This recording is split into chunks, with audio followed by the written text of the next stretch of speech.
mean, I see President Obama now, and his hair's getting a little gray, and he's got those tough moments. Seriously, as president, how do you handle those tough moments when either decision seems like... Well, you have to believe in what you're doing. Yeah. First and foremost. I relied upon my faith. My family helped a lot, and had a good team around me, and did the best I could do. I'm also very comfortable with the fact that it's going to take a while for history to judge whether the decisions I made are consequential or not. Right.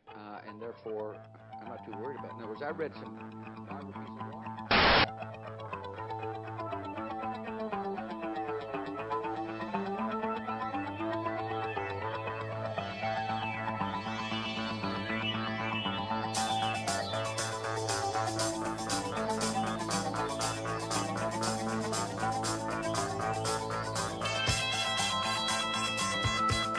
Toujours le mot pour rigoler, George Bush. Hein. Ah, sacré W. Vraiment, tu mérites vraiment d'être invité sur les plateaux télé. Hein. Avec le résultat de ta politique aux États-Unis, vraiment. Et encore dans ce numéro, on va encore voir les conséquences de ta politique. Vraiment. T'as quelque chose à rajouter? Tout. Ah ouais, on s'éclate. On s'éclate littéralement avec ce type. Bon, on va passer au sommaire de ce numéro. On va parler d'info internationale. On va parler des pourparlers entre l'Iran et les pays en ce qui concerne le nucléaire iranien. On va parler aussi des différents attentats qui ont eu lieu au Liban, en Syrie, en Irak. On va parler d'économie en parlant de la France qui est dans le rouge, et on finira par la santé et environnement en parlant de Monsanto et aussi des chemtrails. Ça fait un petit peu, c'est un petit peu complotiste sur les bords, n'est-ce pas Pujadas? Mais on va quand même en parler. Attachez vos ceintures et on y va. On attaque les infos internationales. On va donc parler de l'Iran et des négociations sur le nucléaire iranien qui a eu lieu à Genève avec 6 autres pays. Les 6 autres pays, c'est la Chine, la Russie, les États-Unis, l'Angleterre, la France et l'Allemagne. Alors il n'y a pas eu d'accord à Genève. D'ailleurs, l'ayatollah Khamenei a pointé du doigt la France comme étant un des principaux responsables. Alors selon le guide suprême, la France a montré ainsi qu'elle était prête à céder à la pression non seulement des États-Unis mais aussi d'Israël. Quant à l'État hébreu, il est, je cite Khamenei, voué à la disparition. L'ayatollah Khamenei qui refuse tout recul sur les droits nucléaires de Téhéran et sur les lignes rouges. Alors évidemment, côté français, ça a fait réagir, étant donné qu'on est les grands amis d'Israël. François Hollande qui a passé plusieurs jours en Israël, à Jérusalem. On a dansé, on a chanté, on a fait la fête avec Benjamin Netanyahou. Donc la France a réagi très fort. Les propos de Khamenei sont inacceptables et compliquent les négociations. C'est ce qu'a déclaré Madame Walod Belkacem, ajoutant que la proposition de Paris dans cette négociation était ferme mais pas fermée. Alors que l'Iran et les pays occidentaux négocient sur le sujet du nucléaire iranien, on apprend que l'Arabie Saoudite a demandé au Pakistan de lui fournir des armes nucléaires. Alors selon un rapport, les Pakistanais pourraient livrer ces armes à n'importe quel moment. Alors forcément, il y a des causes à cela, puisqu'on apprend que l'Israël, avec le Mossad et l'Arabie Saoudite, préparerait des attaques contre les installations nucléaires iraniennes. Voilà. Donc selon une source diplomatique, je cite, « Une fois que l'accord de Genève signé, l'option militaire sera de retour sur la table. Les Saoudiens sont furieux et sont prêts à donner à Israël toute l'aide dont il a besoin. » Alors pour le public, ça sera plus facile de comprendre si on leur explique que c'est un problème entre chiites iraniens et sunnites de l'Arabie Saoudite. Ça passera comme dans du beurre, d'accord? Alors côté iranien, on affûte ses armes aussi. On a préparé un drone avec un missile. Un drone qui est capable de voler sur 2000 km. Donc le drone qui s'appelle Fotros a un rayon d'action de 2000 km et peut voler à une altitude de 25 000 pieds avec une durée de vol de 16 à 30 heures. Voilà ce qu'a affirmé le ministre de la Défense Mohammad Degan. Donc cette portée lui permet notamment d'atteindre Israël qui est situé à peu près à 1 millier de kilomètres à vol d'oiseau. Je continue, il peut mener des opérations de reconnaissance ou emporter des missiles air-sol pour des opérations militaires. Alors je ne sais pas si c'est une conséquence des pourparlers entre l'Iran et les 6 ou alors conséquence de l'ambiance qui montre entre l'Iran, l'Arabie Saoudite et Israël. En tout cas, une bombe a explosé devant l'ambassade d'Iran à Beyrouth. L'ambassadeur qui a échappé de peu à cet attentat. L'attentat qui a fait 25 morts, selon le dernier bilan du ministère libanais de la Santé. 25 morts, dont le conseiller culturel de l'ambassade et 4 gardes de sécurité. Cet attentat qui a été revendiqué par un groupe lié à Al-Qaïda, le groupe qui s'appelle les Brigades d'Abdallah Azzam. On parle de l'Afghanistan et du retrait des troupes américaines de ce pays en 2014, fin 2014 normalement. Enfin, je vous disais la semaine dernière que je ne sais pas si cette information est vraie, étant donné qu'il y a une opération qui est en cours après 2014 de la part des Américains. Donc ça, on verra bien. En tout cas, on annonce que Washington et Kaboul trouvent un accord de sécurité pour l'après 2014. Le secrétaire d'État américain John Kerry a annoncé s'être entendu avec le président afghan Hamid Karzai sur les termes d'un accord bilatéral de sécurité entre Washington et Kaboul sur la présence de soldats américains après le retrait de l'OTAN fin 2014. S'il est approuvé, le traité bilatéral de sécurité permettra aux forces afghanes de compter sur un soutien américain après le départ de 75 000 soldats de l'OTAN fin 2014, afin d'éviter que ce retrait ne soit suivi d'une flambée de violence en Afghanistan, confronté à l'insurrection des talibans. Kaboul a publié de son côté un projet d'accord selon lequel les soldats américains qui resteront en Afghanistan après 2014 bénéficieraient de l'immunité de juridiction, principal point d'achoppement entre les deux pays. On apprend maintenant que l'OTAN va faire venir une partie de ses soldats américains qui étaient en Afghanistan en Europe, puisque l'OTAN organise un immense wargame à partir de 2015 qui implique 40 000 soldats. Après le retrait d'Afghanistan en 2014, l'OTAN prépare d'énormes jeux de guerre européens impliquant 40 000 soldats, soit 7 fois la taille des exercices qui ont eu lieu récemment dans la mer Baltique. Donc ça sera quand même intéressant de savoir combien ça va coûter à l'Union européenne cette histoire-là, puisque forcément on va devoir payer les frais. Les exercices qui commenceront en 2015 impliqueront 40 000 troupes déployées en Espagne et au Portugal. Alors le lieutenant général Frederick Hodges a déclaré « Ce genre d'exercice, ce genre de complexité sera la norme.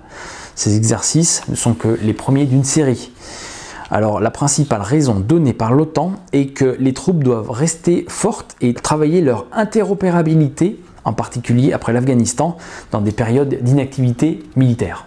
Après l'attentat au Liban, on va continuer de dresser une liste des différents attentats qui ont eu lieu cette semaine au Moyen-Orient. Alors on va commencer avec la Libye, puisque la Libye, 31 morts et 285 blessés dans des affrontements à Tripoli. Des hommes armés de différentes milices de la capitale ont pris d'assaut et incendié le 15 novembre dernier le quartier général de la milice Garbour dans le sud de Tripoli, qui avait tiré un peu plus tôt sur des manifestants réclamant son départ. Bilan donc 31 morts, 285 blessés. Donc ça c'est la démocratie made in USA. On continue l'Irak maintenant, 47 morts, 132 blessés dans 5 explosions à Bagdad. La capitale irakienne a été frappée par une série d'attaques, principalement par des voitures piégées dans des zones à prédominance chiite et des zones commerciales. Donc 24 morts, 87 fonctionnaires blessés selon les sources irakiennes. En Syrie, on a aussi, en Syrie c'est aussi le cas, attentat suicide, 7 morts. Plusieurs attentats suicides à la voiture piégée ont frappé la Syrie le 20 novembre, dans la région stratégique de Kalamoun, au nord de Damas, théâtre de combats féroces entre l'armée syrienne et les djihadistes. C'est ce qu'ont affirmé les ONG et l'agence officielle Sana. Selon l'Observation syrienne des droits de l'homme, pas très crédible comme source, mais on va quand même la citer, 7 soldats syriens ont péri dans un double attentat à la voiture piégée perpétré par des kamikazes devant un barrage et un siège de renseignement militaire à l'entrée de Nabek, à 80 km de la capitale. Ces attaques menées par des combattants de l'État islamique en Irak et au Levant et du front al-Nosra se sont produites au lendemain de l'éviction des djihadistes par l'armée de la localité de Kara, également dans la région de Kalamoun, près de la frontière libanaise. Le front al-Nosra, on le rappelle, c'est quand même ceux qui font partie des soldats rebelles en Syrie quand même, et qui sont armés par l'OTAN. On parle maintenant de l'Espagne, où le gouvernement espagnol a proposé un projet de loi pour contrôler les manifestations en Espagne. Ça, c'est du joli. Il s'agit d'un projet de loi du gouvernement espagnol qui restreint entre autres le droit à manifester. Le projet de loi est dénommé Loi citoyenne de sécurité. Il prévoit des amendes allant de 1 000 à 30 000 euros pour des infractions graves comme menacer ou insulter un policier ou disposer des éléments qui empêchent la libre circulation des véhicules et des personnes. Le projet de loi prévoit aussi des amendes allant jusqu'à 600 000 euros pour les infractions très graves comme filmer, vous notez bien, filmer, attention, ou diffuser des images de policiers qui puissent menacer leur sécurité ou manifester sans préavis devant des institutions de l'État comme le Congrès, le Sénat ou les hauts tribunaux. L'actuel ministre de l'Intérieur à l'origine du projet de loi, Jorge Fernández Díaz, est fortement critiqué par les associations et les syndicats du pays à cause de sa fermeté. Alors dans le même genre, regardez un petit peu le clip de propagande Made in Union Européenne. Alors on voit comment l'Union Européenne a dépensé une partie des 2,5 millions d'euros qu'il a alloués contre les eurosceptiques. Je vous laisse regarder, je vous mets le lien bien évidemment. On parle maintenant d'un hacker de Anonymous, Jeremy Hammond, qui a été condamné à 10 ans de prison. Jeremy Hammond, qui fait partie des Anonymous, a été condamné à 10 ans de prison. Alors en mai dernier, il avait plaidé coupable du piratage de la société de renseignement Stratfor. Hammond, connu en ligne sous le pseudo Anarchaos, faisait partie d'une équipe qui avait divulgué des informations de 60 000 clients et fourni à Wikileaks des milliers d'emails sensibles, notamment un acte d'accusation préparé contre Julian Assange. Dans une interview au Guardian, Hammond estime que sa condamnation est un acte de vengeance car il s'en est pris à un acteur du renseignement américain. Selon lui, sa peine de prison vise à dissuader d'autres hackers de marcher sur ses pas. Alors puisqu'on parle Big Brother, on va parler un petit peu de la nouvelle console de jeu de Xbox qui s'appelle la Xbox One, si je me trompe pas. Et on va parler des conditions d'utilisation de cette Xbox, puisqu'il est marqué noir sur blanc, c'est des conditions que vous devez remplir et que vous devez signer. Je cite. Vous ne devriez pas vous attendre à aucun niveau de protection des renseignements personnels concernant l'utilisation des fonctions de communication en direct. Par exemple, les causeries sur voix, vidéo et communication dans les séances de gameplay, offertes par le biais du Xbox Live. Nous pouvons surveiller ces communications dans la mesure permise par la loi. Cependant, nous ne pouvons pas surveiller l'ensemble des services et n'essayons pas de le faire. Vous comprendrez que d'autres peuvent enregistrer et utiliser ces communications. Communications en session de gameplay live hébergées peuvent être également diffusées à d'autres. Certains jeux peuvent utiliser des hôtes et des directeurs de jeux. On attaque la partie économie. Alors on va parler de la France qui est dans le rouge. Et on va commencer avec un plan de licenciement ou des plans de licenciement dans le groupe Pinot. Les plans de licenciement qui sont en préparation. Alors l'équipe d'Infolibre est allée couvrir les manifestations cette semaine à Paris des salariés de Pinot. Je vous donne évidemment le lien, vous pouvez aller voir ce reportage. On continue, on va parler de Maury Ducros qui est en faillite et qui pourrait perdre plus de 2000 emplois. C'est la plus grosse faillite enregistrée depuis le début du quinquennat de François Hollande et l'une des plus importantes qu'ait jamais connue la France. Numéro 2 tricolore du transport de messagerie, Maury Ducros, qui emploie 5200 personnes dans l'Hexagone, a annoncé lors d'un comité d'entreprise extraordinaire le 22 novembre sa demande de mise en redressement judiciaire auprès du tribunal de commerce de Pontoise et la nomination d'un administrateur provisoire. Les syndicats de l'entreprise se montrent très pessimistes. Je cite, « On craint entre 2000 et 3000 suppressions d'emplois ». C'est ce qu'a indiqué Fabien Tossolini, secrétaire national de la Fédération des transports de la CFDT.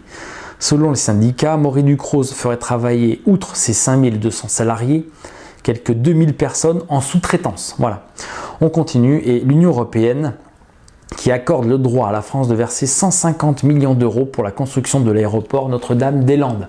Alors là, les manifestations continuent là-bas. D'ailleurs, ça serait bien qu'on aille se renseigner un peu sur ce qui se passe et sur l'état d'avancement de ce projet.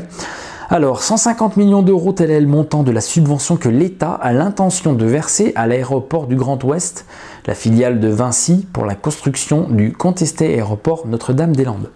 L'accord d'une telle subvention a été validé le 20 novembre par Bruxelles après que les autorités françaises lui aient notifié ce montant en juillet dernier. On continue, je vous parlais il y a peu du groupe France Télévisions qui était dans le rouge et qui comptait mettre des salariés à la porte. Eh bien, on apprend aujourd'hui que l'État va dégeler 31 millions d'euros pour son groupe France Télévisions. Alors, 31 millions d'euros qui étaient prévus au budget de France Télévisions pour 2013, mais qui étaient gelés depuis le début de l'année. Alors, en plus d'un gel classique de 15 millions d'euros, France Télévisions avait subi une double peine avec un surgel de 16 millions. Le gouvernement a décidé de débloquer la totalité de cette somme dans le cadre du collectif budgétaire afin de ne pas asphyxier encore plus le groupe. France Télévisions reçoit 2,5 milliards d'euros de fonds publics par an, la quasi-totalité de cette somme provenant de la contribution à l'audiovisuel public. On parle maintenant du logiciel Louvois. Vous savez, c'est le logiciel de paix pour les militaires. Ça fait couler beaucoup d'encre. Eh bien, on apprend maintenant que le logiciel Louvois va être purement et simplement abandonné. Le système de traitement des soldes militaires qui était rempli de bugs depuis 2 ans va être abandonné. Alors une gabegie financière et des conséquences dramatiques pour de nombreuses familles des militaires. Avec 35 millions d'euros de moins perçus sur les paies des soldats, auxquels s'ajoutaient 117 millions à cause de dysfonctionnements de soldes antérieurs à sa mise en place, mais aussi 106 millions de trop perçus, Louvois a plongé de très nombreux militaires dans le chaos, depuis sa mise en place en 2011. En tout, ça fait 160 000 personnes qui seraient concernées par ces bugs, de près ou de loin, avec plus ou moins de gravité. C'est ce que confirme une source ministérielle.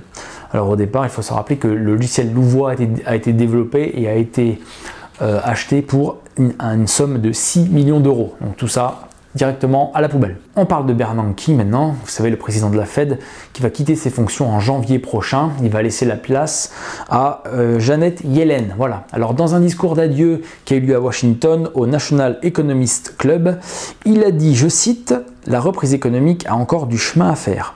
Il faudra encore du temps avant que la politique monétaire retourne à un cours plus normal. Et enfin, on peut commencer à penser que l'équilibre entre l'efficacité des quantitative easing et le coût devient moins favorable au fur et à mesure que le bilan de la Fed s'alourdit. » C'est bien de le voir au moment où tu t'en vas, mon ami. Hein. Enfin, tout le monde s'en est aperçu avant. Bon, on continue. Alors, on continue avec la flambée boursière aux États-Unis. Alors on se demande bien à quoi c'est dû cette flambée boursière. Certainement pas dû à l'économie américaine qui stagne plus qu'autre chose, même s'il y a eu des emplois, hein, des emplois qui sont apparus non pas parce que l'activité américaine grimpe, mais en grande partie à cause de l'Obamacare. Je vous en avais parlé il y a quelques temps dans un numéro. L'Obamacare qui oblige plus ou moins les entreprises à prendre des salariés à temps partiel pour ne pas payer cette fameuse taxe sur la sécurité sociale. Donc toutes les entreprises prennent des salariés à temps partiel et plus à temps complet. Donc c'est la paupérisation des gens aux États-Unis, ça c'est clair, pour ne pas payer l'Obamacare. L'Obamacare, d'ailleurs, je vous parlais du logiciel Louvois qui était rempli de bugs, mais enfin bon, l'Obamacare, les débuts de l'Obamacare, c'est une véritable catastrophe aux États-Unis. Je peux vous dire qu'il y a des bugs dans toutes les applications web de l'Obamacare. Je suis ça de près en écoutant notamment les émissions d'Alex Jones. C'est presque risible. Alors, la flambée boursière aux États-Unis, elle se poursuit à la bourse de New York où les indices majeurs, le Dow Jones, le SP500 et le Nasdaq, battent de record en record. L'indice phare a même franchi la barre symbolique des 16 000 points lundi dernier. Pour les experts, cette flambée des cours de la bourse, que certains n'hésitent plus à qualifier de bulle financière, est essentiellement due à la politique de stimulation monétaire de la Fed, ainsi qu'aux gains récents enregistrés par certains grands groupes. Alors, essentiellement dû à la politique de stimulation monétaire de la Fed. C'est en contradiction avec ce qu'a déclaré Bernanke juste avant. Je continue. Et si Ben Bernanke, l'architecte de cette politique stimulante du crédit, ne devrait pas tarder à quitter son poste du président du Conseil des gouverneurs de la Banque centrale américaine, les acteurs des marchés financiers ne devraient pas réviser leur stratégie. Donc celle qui est appelée à lui succéder, comme je vous disais, c'est Janet Yellen, a indiqué la semaine dernière lors de son audition devant le Sénat américain que son intention était de continuer à soutenir le marché et l'économie américaine dans la lignée de la politique de son prédécesseur. Donc Bernanke qui quitte son poste en disant ça marche de moins en moins, mon système fonctionne de moins en moins, mais bon, Janet Yellen, elle arrive et elle dit qu'elle va continuer dans la même lignée. Comprenne qui pourra. On continue, on va parler du Bitcoin. Alors le Bitcoin, c'est une monnaie électronique complètement virtuelle qui a été mise en ligne par des informaticiens, un petit peu des pirates, on va dire, informatiques. Eh bien, le cours de la monnaie électronique Bitcoin est passé de moins de 200 $ à plus de 500 $ en 2 semaines à la bourse. Cette devise virtuelle tracée à travers la signature électronique de ses détenteurs circule sur un réseau peer-to-peer, donc ça veut dire de particulier à particulier, en dehors de toute autorité, telle une banque centrale. Après son lancement en 2009 par un mystérieux groupe d'informaticiens, elle est d'abord restée confinée au monde des hackers. Les trafiquants ont ensuite découvert le premier des avantages du Bitcoin, comme le cash, et il est anonyme bien sûr. On termine cette rubrique économie en parlant du Venezuela, parce qu'on a appris que le Venezuela va vendre 45 tonnes de son or à Goldman Sachs. Incroyable quand même. Alors, le Venezuela, très endetté, a conclu avec Goldman Sachs un accord selon lequel la banque centrale de ce pays sud-américain fournira à la banque américaine 1,45 million d'onces d'or, soit environ 45 tonnes, d'ici octobre 2020 en échange d'espèces. Cet or pourrait être vendu rapidement sur le marché. Donc ça va faire baisser le prix de l'or d'un côté, mais je ne comprends pas trop la stratégie du Venezuela, même si j'imagine ils sont pris à la gorge. On attaque la partie santé et environnement maintenant, et on va parler d'un sujet complotiste, on va parler des chemtrails. Puisque déjà avant de commencer, la semaine dernière, plusieurs filaments blancs sont tombés du ciel dans la Drôme et l'Ardèche principalement. Alors peut-être que ça n'a aucun rapport avec les chemtrails, hein, ça se peut. En tout cas, il y a eu une question à l'Assemblée nationale française sur les chemtrails. Alors c'est Monsieur Joël Giraud qui est radical, républicain, démocrate et progressiste des Hautes-Alpes. Et donc il a posé une question, il attire l'attention de Monsieur le ministre de l'écologie, du développement durable et de l'énergie sur les phénomènes des chemtrails et de la géo-ingénierie. Entre parenthèses, avant de continuer, il y avait déjà eu un rapport de l'Union européenne à propos de la géo-ingénierie et qui incitait l'abandon complet de la géo-ingénierie. Je continue. Un certain nombre d'articles sont parus dans des revues scientifiques spécialisées ayant trait aux mystérieuses traînées dans le ciel, plus connues sous le nom de chemtrails. Plus récemment, la conférence du collectif Skyguard, qui s'est tenue à Bruxelles le 9 avril 2013, a rendu ses conclusions et a présenté au Parlement européen une pétition afin de faire cesser les épandages aériens clandestins dans le ciel. La géo-ingénierie, qui comprend les interventions délibérées à large échelle visant à modifier le climat pour limiter le réchauffement climatique, a des effets dévastateurs. Des milliers de témoins peuvent dénoncer des traînées d'avions dans le ciel qui se développent d'un horizon à l'autre, s'élargissent et fusionnent jusqu'à couvrir le ciel d'un nuage artificiel. En effet, officiellement, ces traînées sont considérées comme des traces de condensation laissées par des avions, mais les scientifiques qui ont étudié la question mettent en avant le fait que les traces de condensation sont identifiables à des altitudes élevées de l'ordre de 10 000 mètres et que celles-ci se résorbent rapidement, alors que les chemtrails apparaissent à des altitudes plus basses, entre 2000 et 5000 mètres, et s'estompent très lentement. Certains émettent l'hypothèse qu'il s'agit là d'épandage de produits chimiques provoquant d'ailleurs des maladies respiratoires chez les populations survolées et que les appareils concernés sont des avions militaires sans aucune identification possible, écartant ainsi la piste des appareils civils qui ne seraient donc pas concernés par ces traces.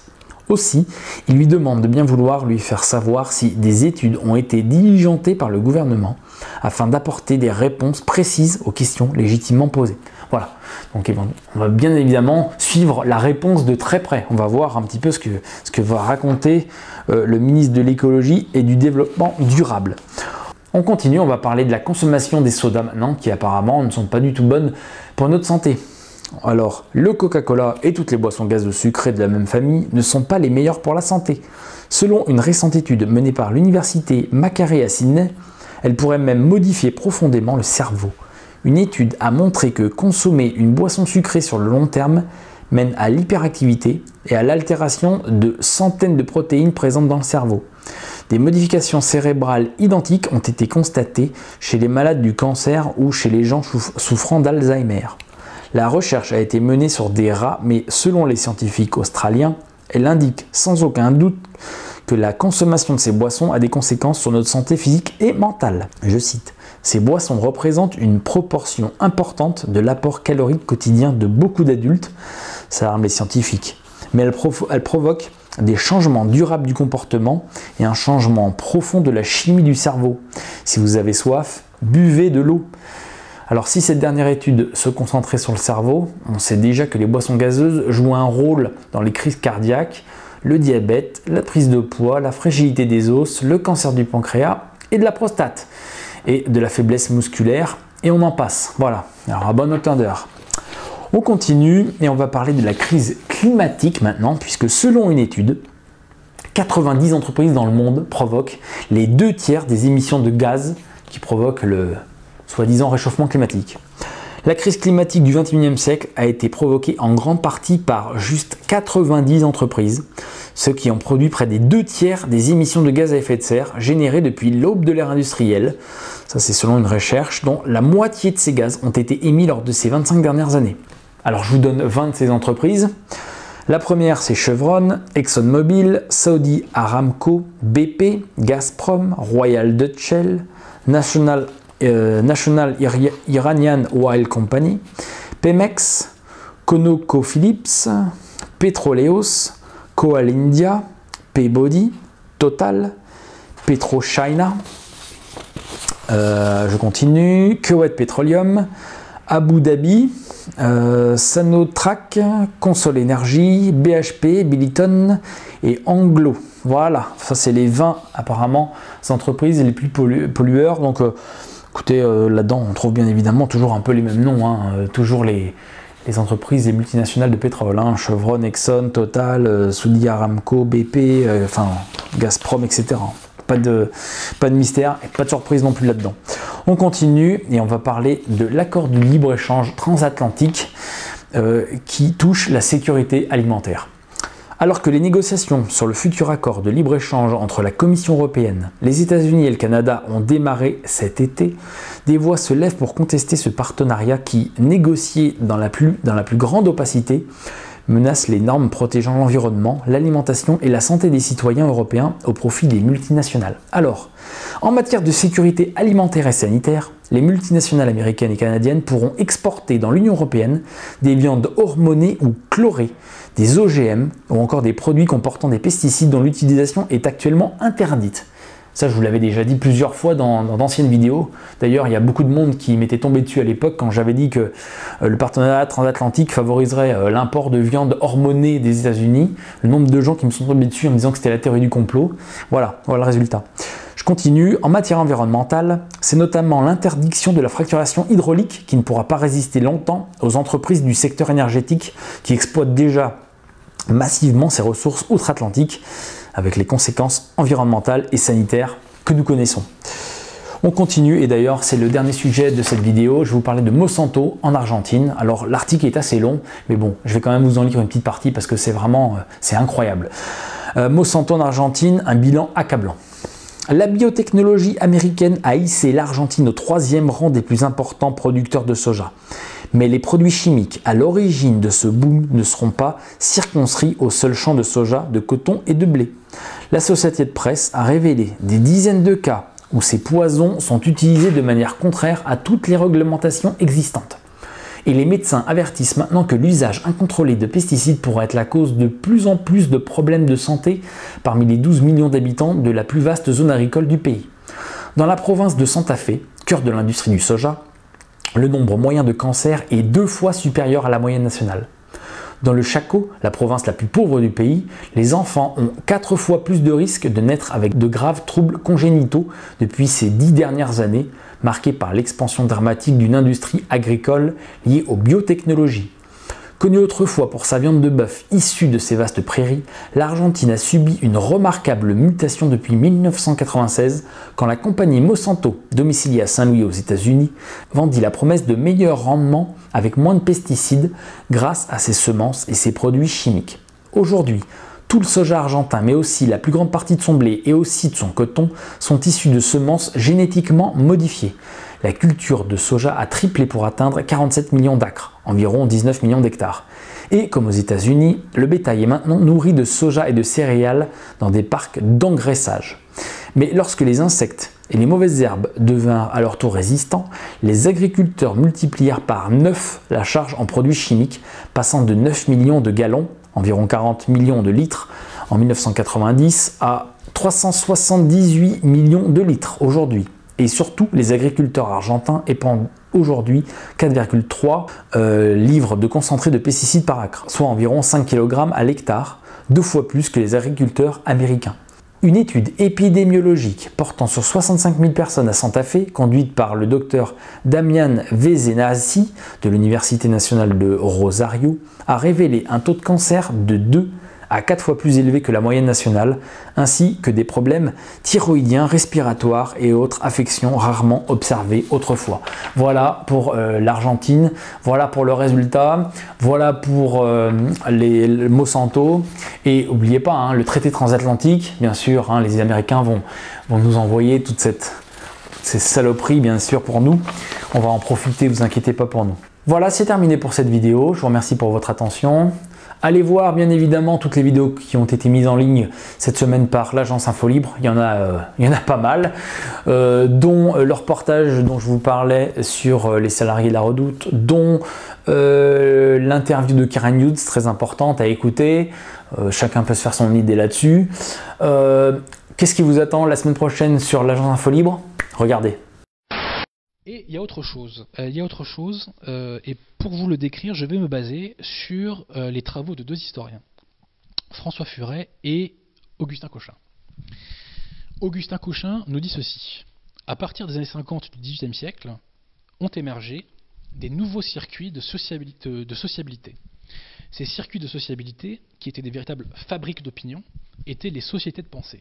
Donc sociétés de pensée, c'était les loges maçonniques, les académies, les sociétés littéraires, etc.